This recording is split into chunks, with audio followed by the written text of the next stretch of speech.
relax. And settle down. Okay. Good. I know it's the end of the day. We're all tired. We all want to go home, cuddle up, watch some television, and forget everything that we've learned over the past 7 hours or so. But what better way to end the day than with English grammar? I know. Boo-hoo. Well, there's a bit of pathetic fallacy out there for you today, as it's raining cats and dogs. No, I'm not going to talk about metaphors and things like that. Not today. That was not a simile. Similes. Comparative. Similar. Like. But anyway, don't trick me into doing a poetry or creative writing lesson. Oh, no. Grammar. And this is not a grammar school. This is a comprehensive school. And traditionally, for whatever reason, certainly back in my day, we were not taught the rudiments, the rules of the English language, of how to conjugate, cogitate, communicate effectively, and by following a standardized set of grammatical instructions. What am I talking about? I'm talking about the English language, of course. The chaotic, beautiful, expressive English language. And as I said, not really taught much about it in comprehensive schools. For our American transfers, comprehensive school is not a public school as you would know it. A public school here in the United Kingdom is a private school, confusingly. A state school is called a comprehensive school, or at least it was when I went. But anyway, I want you for a moment to congratulate yourself, to say, well done. Come on, congratulate yourself. It's fine. It's not a trick. You are congratulating yourselves on mastery of the English language without having really studied it since you were about 4, probably. Okay? Yeah. Congratulate yourself on the fact that you are able to communicate at all, naturally, organically, expressively, automatically. You recall the rules that you do not know and use them to form sentences so that you can express yourself to others, so that they can understand you better, you can understand them, and we can all live in harmony. That's the plan, anyway. You know. So yes, give yourselves a pat on the back. You can talk. You can hopefully read and write. And all of that without really understanding the rudiments of how the language works. Isn't that amazing? We're all guilty of it in this country. None of us really know how the language works. I mean, that's a sweeping generalization, but on the whole it's true. Certainly, I would say for myself, I learned more about the English language by learning another language, which sounds back to front, right? But no, through learning rules, terms, and how things work in other languages, I appreciated how things work in ours, and I could apply that learning to it. So what we're going to do is we are going to learn a little bit of English. All right? Good. You don't have a choice, so I don't know why I'm asking, but I thought I'd be polite. Isn't that quite British as well? What we're going to do, as it's the end of the day, and we're all so very tired and sleepy, we're going to dissect one sentence. That's it. Just going to look at one sentence. We are going to perform an autopsy on this sentence. The sentence was sentenced to death, and we are here to establish why it died. It's not quite as dramatic as that, but it's along those lines. We're going to look at a sentence together. We're going to examine every single part of that sentence. What forms it? What makes it a sentence?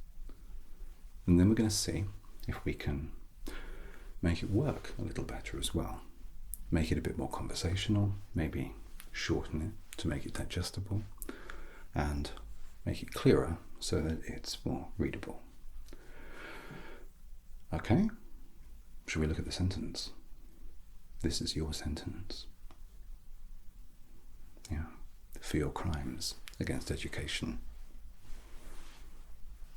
You haven't committed any crimes. Well, not that I know. I hope not. But anyway, please try to concentrate. I apologize in advance for my terrible writing, which is only exacerbated by translating it to this comically small board. But try your best. All right. You will go to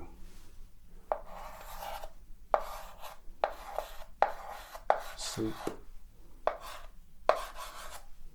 in a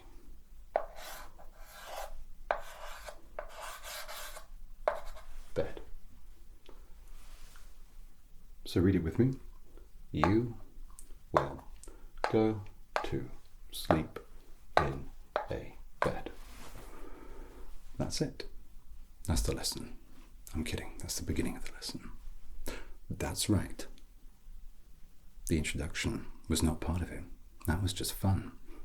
Now we're getting serious. Now we're getting into the meat and bones, viscous muscles, the nervous system of the lesson. Never before, as a class, dive this deep into our chaotically creative language.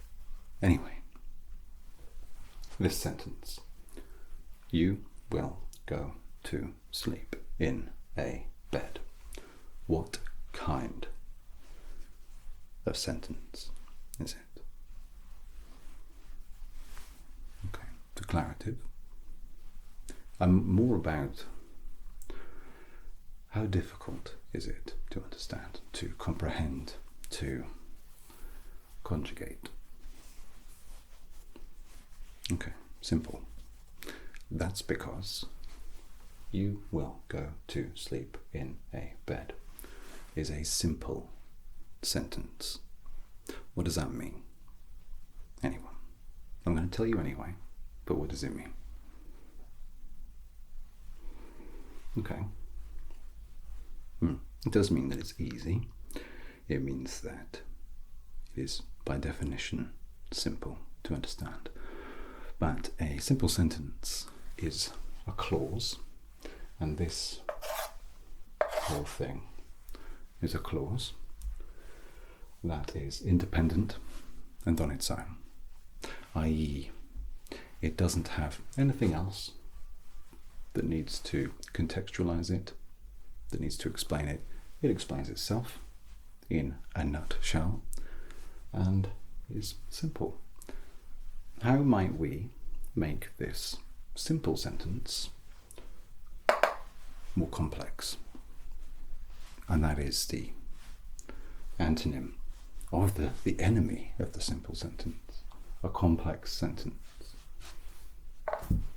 Well,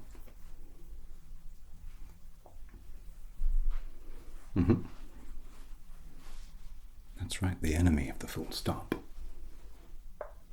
the comma, or even a semicolon, if you're feeling nasty.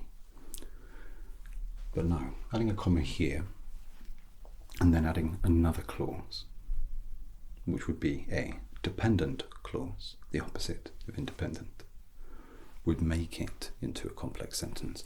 So, you will go to sleep in a bed and sleep soundly.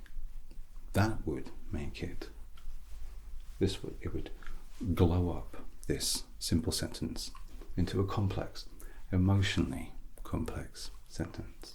Okay? You will go to bed, you will go to sleep in a bed and sleep soundly is the dependent part of that complex sentence. But we're not looking at complexity. We are keeping it simple. Okay? We are just looking at the simple sentence. But that is what that is. A simple sentence.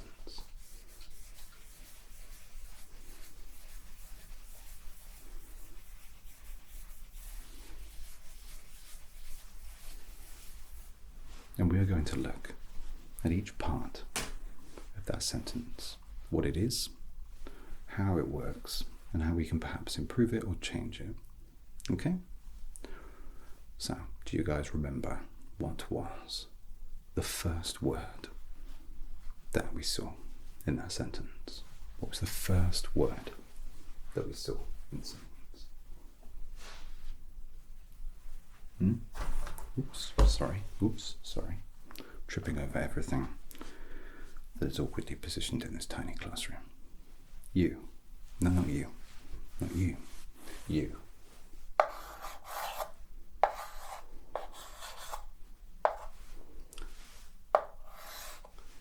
You. You. What are you? No, I'm not asking on any deep philosophical level or trying to catch you out. No. What is you? What is you as a word? Do we know? Alright, well, just to begin with, what is you in that sentence? So the sentence is, you will go to sleep in a bed. So what does that make you? Subject. And you are all the subjects of your own tales, the heroes of your own journeys, the protagonists of your own adventures. And don't forget it. No NPCs in here, just playable characters. Alright? But, what is you?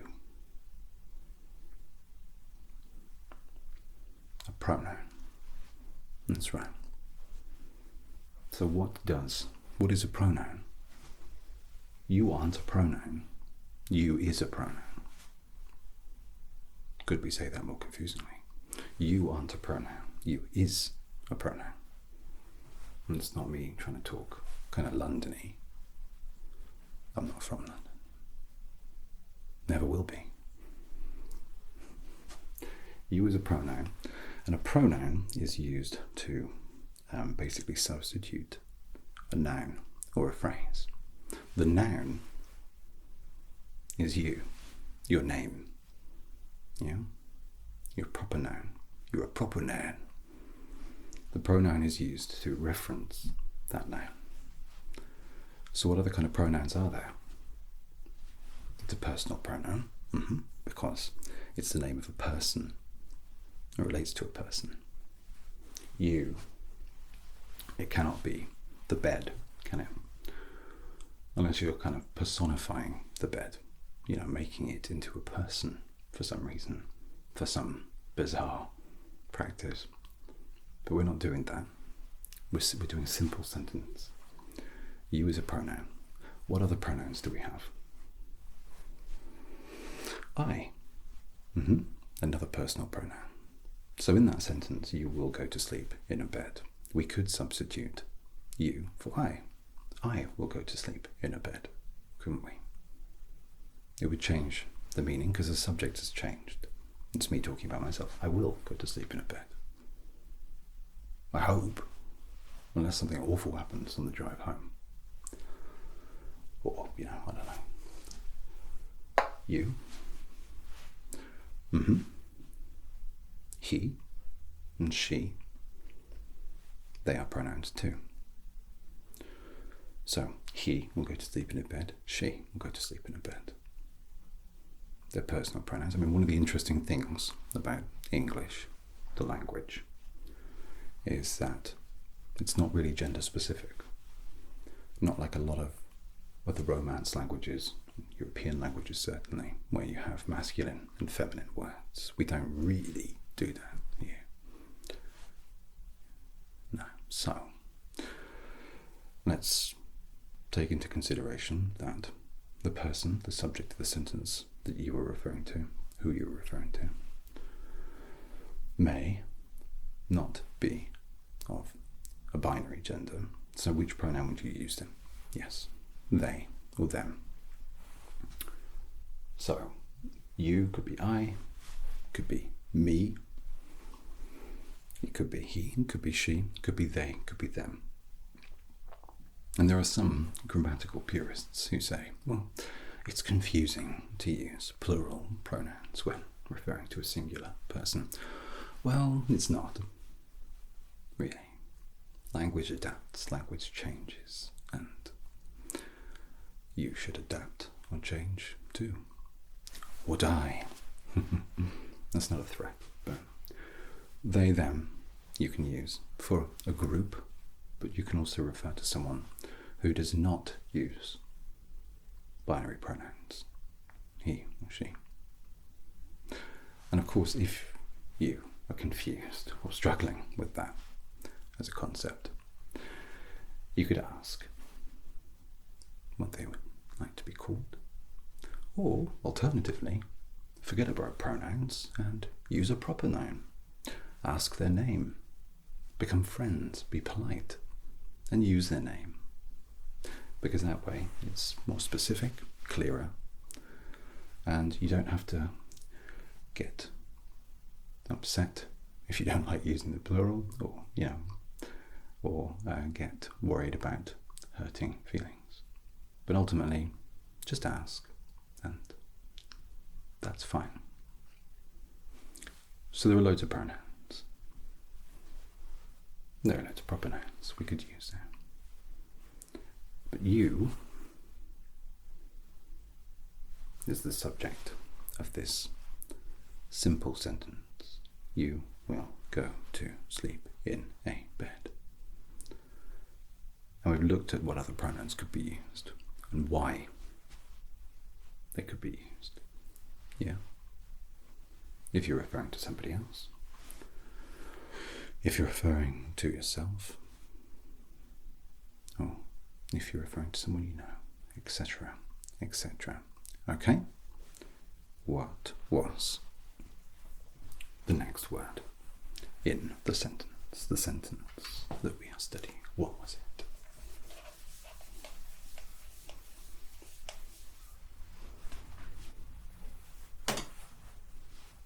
Anyone remember?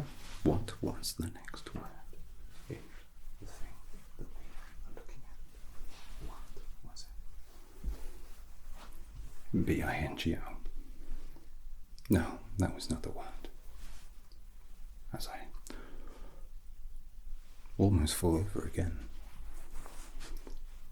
Will. You will. Will.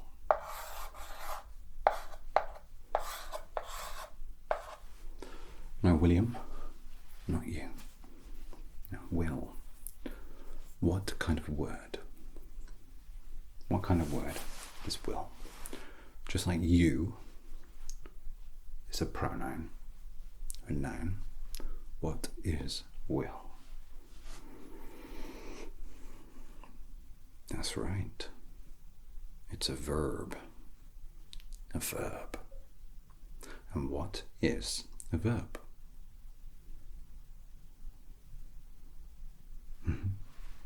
It's a doing word, is the easiest way I find to remember it. In this case, will is the ability or the capacity to do something. Yeah? The will of someone. The capability. Yeah? And so a verb is something that we do. Can you give me some other examples of verbs? A good way to work out if something is a verb grammatically is to put the word to in front of it. And it can indicate then whether or not it is something you can do. To drive, to run, to sleep, to think, to care. Those are verbs. Funnily, this one is a funny one in that respect. To will does make sense grammatically, but it's what comes after that is important. However, one thing we should think about when we look at this word, when are we saying? Or when are we indicating? Will. You will.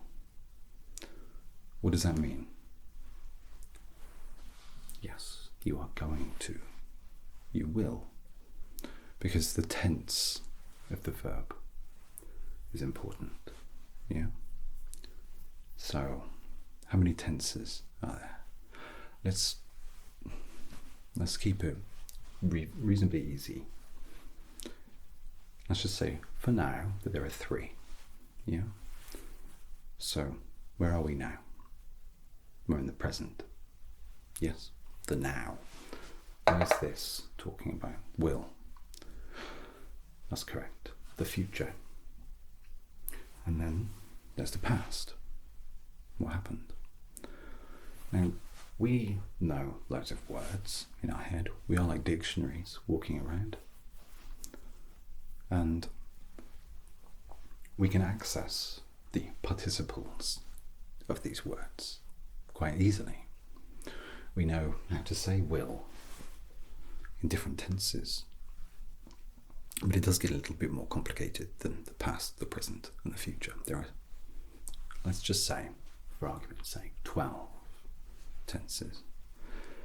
And if this one is the future, this one is the future, simple. It's saying you will be. You are going to be. You will be. All right. There's the continuous, which is you will be doing. Yes. Which means that you're going to keep doing it. And there's a continuous perfect, which is I will have been doing. And then, of course, there's the perfective, which you will have done. Does that make sense? That's quite confusing the way I did it. So if you look at it, there are 4 tenses. This one's the simple one. I will do. Then there's a continuous. I will be doing. Yeah. Then there is the perfective. I will have done. And then there is the perfective continuous, which is I will have been doing. And those 4 translate to the present and the past as well. So, for example, in the present, then, yeah, okay. Good. So there are 12 tenses. And in different languages, it's the same. There's perfective and stuff, and there's loads and imperfective. And there's more tenses in other languages, in German, for example, and in Russian. Okay. But we'll keep it simple, actually, because I've confused myself. Past, present, future. This is the future. You're indicating that you will go to sleep in a bed, but not right now. Now, are there any other verbs that we could use instead of will? Can, yeah. You can do something. You're showing the ability again, which places. So, thinking about though our sentence, is there anything we can do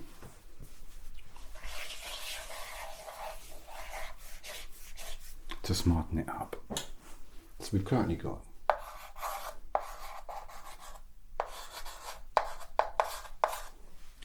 you will.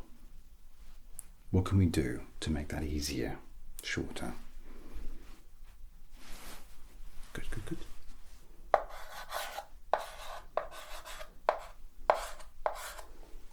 You'll. You'll. We take an apostrophe and we take these two words, you and will, we ditch the W and the I, bring them together, put the apostrophe there, and we're left with you'll, which is a contraction of the two words, a shortening of them. We combine them to make them shorter, and it's much more conversational. That's how we talk, isn't it? And that's where it comes from, because we tend to mush words together when we talk a lot. So we could change the first bit. You will. In fact, let's make a note of it so we don't forget. Two. You'll.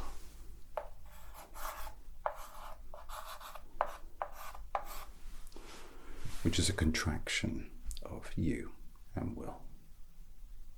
Not you, William. All right. Wow. 2 words. All of that thinking in 2 words. And this is stuff you do automatically. I keep falling over the things on the floor that I just left there, cables and whatnot. I'll try not to die. You don't get to go home early if I do. All right. Next, we have the word go, which is it's a verb, to move. In this case, though, it's a specific kind of verb. It's transitive. What does that mean? Transit. Moving. So we are going somewhere specific, in this case, bed. And that's why we have our little friend coming in, a particle called to. To is a particle, and it makes the verb infinitive because there's a direct action to it. A finite verb, which is the opposite of infinitive, would be can or could. It's open. You see?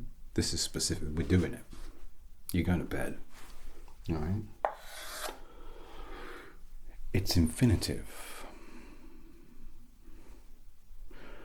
And there is a cardinal rule in the English language that is oft broken by our American friends. What is that? Split. Splitting the infinitive. For instance, to go. This is the same.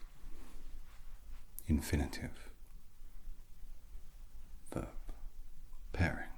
With.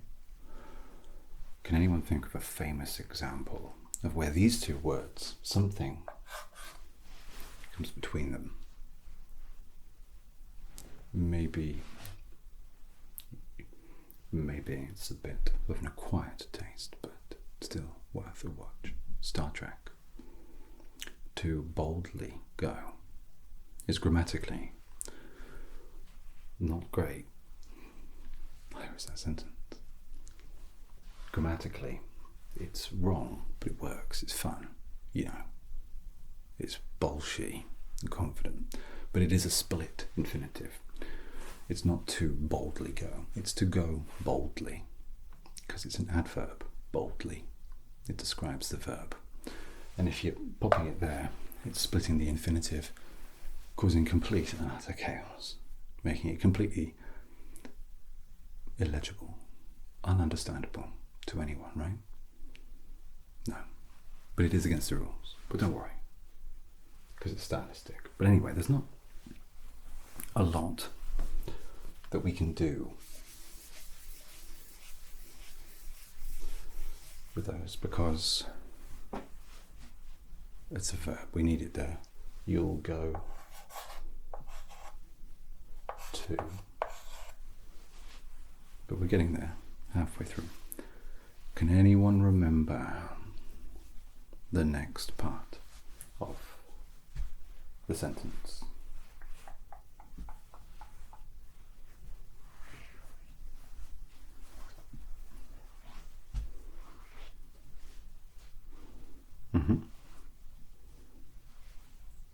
Sleep. What is sleep? Not on a philosophical level. It's a verb, that's right.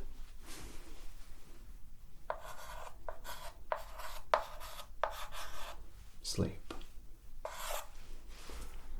It's a verb, to rest, to sleep. You can put to in front of it. It's doing, it's something you do. So very similar to the previous verbs that we were looking at. It's something that we are doing or going to do, depending on the tense, which we've established it's something we're going to do. So, there's not a lot we can do about that right now, but let's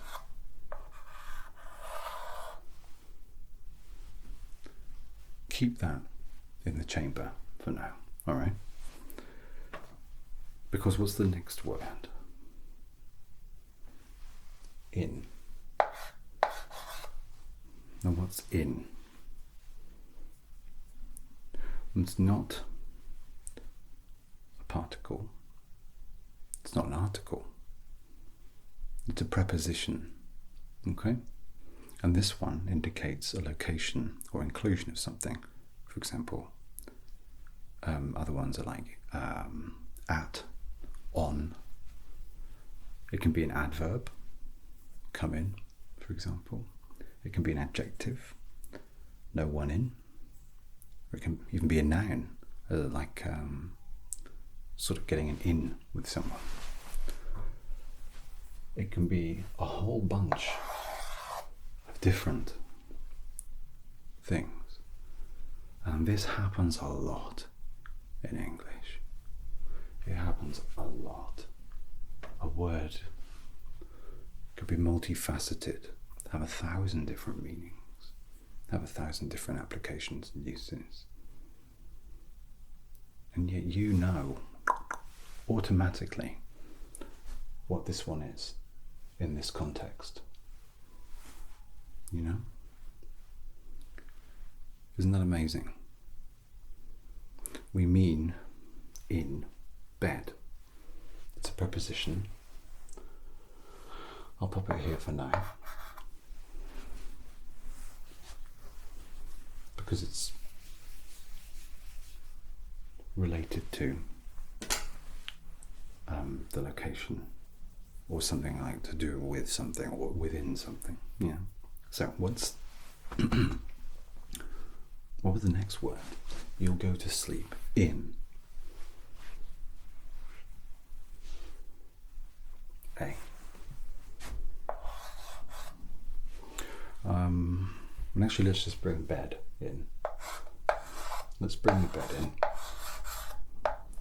A bed. A bed. So what is bed first? It's a noun. It's a thing, isn't it? A person, a place, or a thing. But what kind of noun is it? So what would you be? Not you, that's a pronoun, but you as a person, your name. It's a proper noun. Why? So this is a common noun, a bed, because it's just a thing.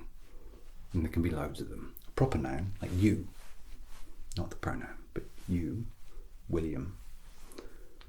There's only one of you, you know, it's unique, specific. There are other types of nouns as well. For example, abstract nouns. Things like love, truth, or like almost philosophical things. But this is a common noun. There can be more than one. Okay? I mean, you only really need one. A bed, that is.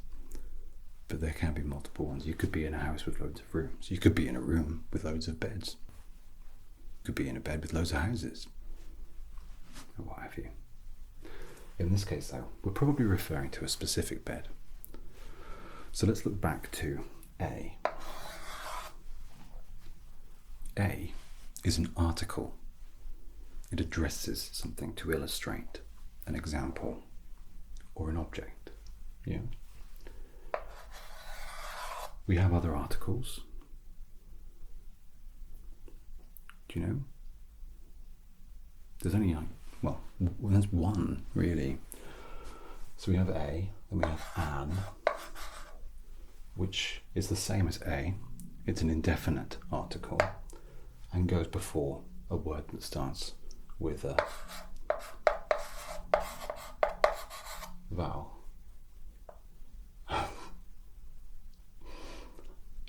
That doesn't make sense, what I just wrote, so ignore that.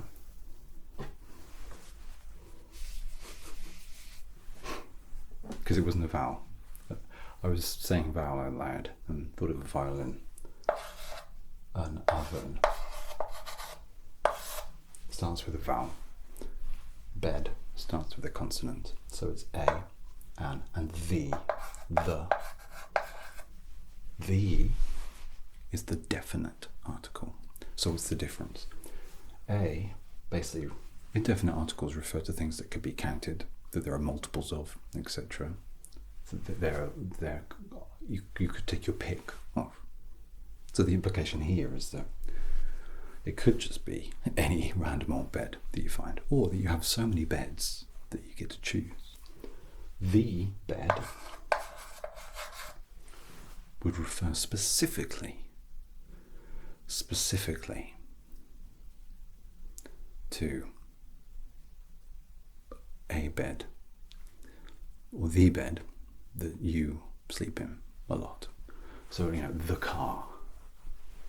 You could be referring to a specific car that maybe within the context of the sentence makes sense. Yes. But let's take it, you know, what could you say? What could you replace an article with that might make it clearer what you're talking about? Yes, possessive pronoun. My, your, our, my bed, your oven, our bed. That would make it clearer. So you'll go to sleep in your bed, I would hope. Makes it clearer than saying a bed, because a could be any old bed. The refers to a specific bed.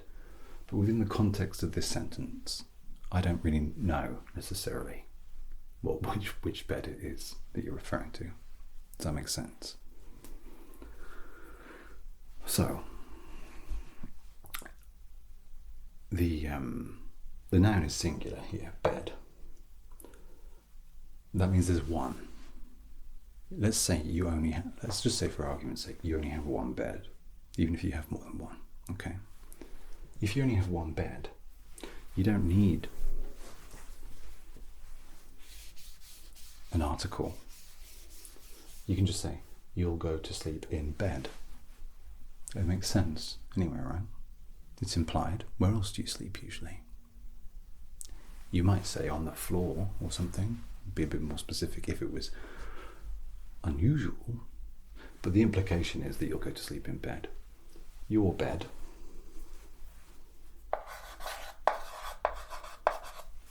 Makes more sense.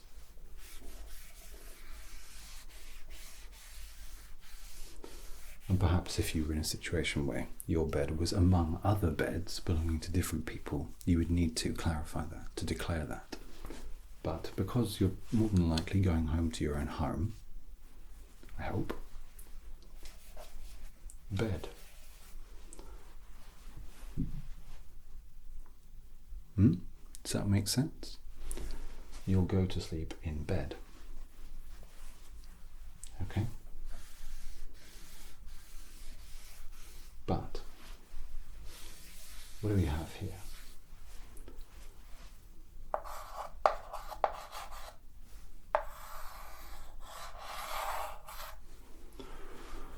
The purpose of language is clarity, communication, comprehension, the ability to communicate your feelings, your thoughts, your intentions, your wants, your needs in a clear way so that other people understand it. It's not for you. I talk pretentiously. That's the way I am. But really, we should be trying to make things as simple to understand as possible so that as many people can understand them as possible, so that nothing's lost, nothing's wasted. Words are the same. A person called Grice wrote some maxims of conversation, and one of them was quantity and quality. And it's about having the best quality discussion in the shortest amount of words, basically. You don't want to waste anyone's time. You don't want to seem like me, like a bit of an idiot, using big words that don't need to be used. So if we look here, you'll go to sleep in bed. That's quite simple. But what can we do to make it even simpler? Well, we could just get rid of that and just say you'll go to sleep. And that's super simple. It's implied that that will be either, in a bed or in a house, but maybe because of that, because there is an implication, we need to do it in a different way. Maybe we just say, you'll go to bed. We don't need to use an article because it's just one bed. We're not counting it. There's no risk of accidentally going to the wrong bed, hopefully. And furthermore, bed is synonymous with sleep. On the whole, when we're saying we're going to bed, it means we're going to sleep. Certainly at night, at 9:30 p.m, I say, right, to bed. Just that. And I go to bed, to go to sleep. Okay? So you could say, you'll go to bed. And I think, wouldn't you agree, it's clear enough what's going on. And so we started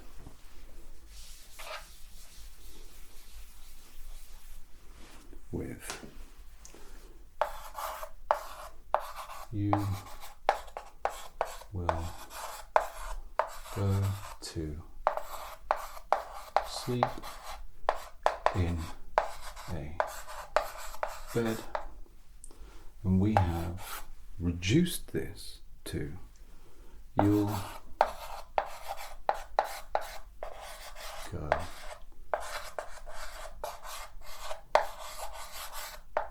to bed. Isn't that easier? Isn't that powerful? Isn't that amazing to reiterate? That you can do that automatically. You're just like a robot. You're just like language. You understand how we went from that to that. You understand intrinsically what each part of that sentence is. You might not know what it's called or why it does it, but you know what it does. You know how to do it. Isn't that cool? And I fumbled loads of explaining this and got a bit wrong, but don't tell anyone. But I wanted to show you how amazing you are, that you can do all that. And maybe you've learnt a bit about how you do it or why you do it, but it doesn't take away from the fact that you can just do it. And that's pretty impressive. Okay? And reviewing things we understand or know intrinsically is hard work. So I appreciate that this was tough and tiring. And so, even though it's a little bit early, I will let you leave so you'll go to bed. Alright? So thank you very much, class. Get home safe. Have a lovely evening and make sure you go to bed. Alright, at a good time. So sleep well when you get there. Alright. See you later.